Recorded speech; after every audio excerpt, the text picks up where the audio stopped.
সহিহ বুখারীর একটি হাদিস থেকে আমরা আমাদের নসিবে ভালো কিছু আল্লাহ তাআলা লিপিবদ্ধ করবেন এরকম একটি আমলের কথা আমরা জানি। সকল সাধারণ নেক আমলের মধ্যে সেটা শামিল আছে, এটাকে আলাদা করে নবী সাল্লাল্লাহু আলাইহি ওয়াসাল্লাম বলেছেন। সেটা কি? তিনি বলেছেন, মান সাল্লাহু আইয়ুবসাতা লাহু ফি রিজকিহি আও ইউনসা লাহু ফি আথারিহি ফালইয়াসিল রাহিমাহ।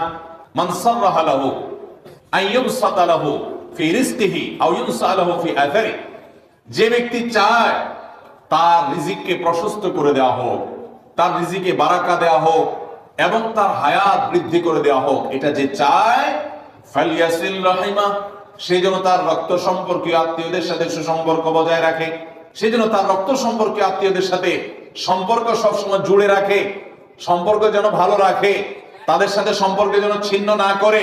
তাহলে সেক্ষেত্রে তার হায়াত এবং তার রিজিকের মধ্যে বরকত দেওয়া হবে, কল্যাণ দেওয়া হবে, লিপিবদ্ধ করা হবে।